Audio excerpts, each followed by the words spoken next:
Every person has struggles with their mental health. So what do we do to get healthy? Well, just like we must care for our physical, our relational, or our spiritual health, we must care for our mental health. I think our tendency can be to ignore how we're doing mentally because we can't always see clearly how we're doing. It's not like we can step on a scale or see how it's impacting us, especially if we aren't thinking clearly. Everything's tainted when we're experiencing struggles with our mental health. Things like anxiety start showing up, depression, anger, maybe thoughts of self-hatred or believing lies about ourselves or others. So what do we do to take care of ourselves?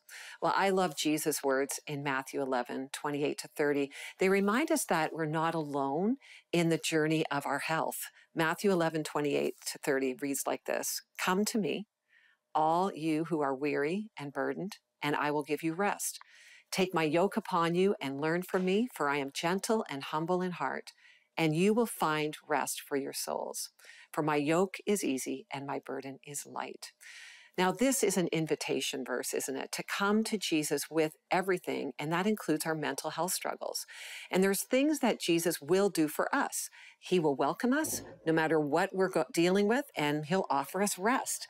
See, this is the idea of peace and comfort in the middle of the struggle. He'll teach us gently and he'll teach us humbly. He will take our burden of weariness and discouragement and replace it with actually a much lighter load.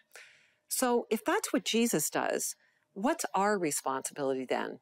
Well, I noticed there were 4 action words in these verses: come, take, learn, and find. So we're told first to come. We have to get to a place where we realize that we need help and we'll bring our mental health struggles to Jesus and trust him with them. Sometimes that means coming to a pastor or a trusted friend or a Christian counselor. Jesus does his healing work in the context of relationships so that others can help us carry our burdens and show us the way forward. Well, the next 2 action words are take and learn.